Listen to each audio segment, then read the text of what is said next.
Plus de ménages devraient être concernés par ce dispositif destiné, je vous le rappelle, à acquérir sa première résidence principale. Une mesure plutôt bien perçue par le secteur immobilier, comme nous le montre ce reportage de Solange Gradiagne et de Philippe Villaret.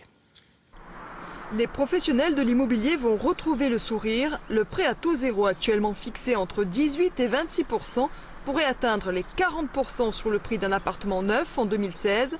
Cette nouvelle mesure, associée à des taux de crédit très bas, en moyenne 2% sur le marché, offre une situation exceptionnelle pour les primo-accédants. Dans cette agence spécialisée en crédit, 7 dossiers sur 10 sont financés par un prêt à taux zéro. Effectivement, il va falloir commencer à chercher quelque chose avec les réformes qui sont mises en place aujourd'hui. Et effectivement, on conseille aujourd'hui aux primo-accédants de regarder un petit peu, qu'ils anticipent ou qu'ils prévoient leur projet. Ce taux de 40% sera appliqué en fonction des revenus. Exemple, sur l'agglomération bastiaise, pour un couple et 2 enfants, les revenus du foyer ne devront pas excéder 60 000 € par an. Dans le même cas de figure, en zone rurale, le plafond est fixé à 48 000 €.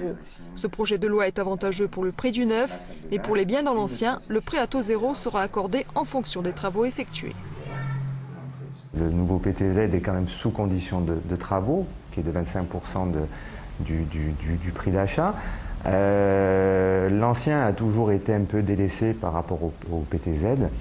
Donc déjà le neuf, pour notre part, était quand même en termes de vente était plus important. Je pense qu'à partir du 1er janvier, on va quand même avoir encore beaucoup plus de ventes dans le neuf que de l'ancien. Avec ce projet de loi, le gouvernement compte créer 50 000 emplois dans les secteurs du BTP et de l'immobilier. Le coût de cette mesure sur les finances publiques atteindra les 2 milliards d'euros. Les foyers à Domas, c'est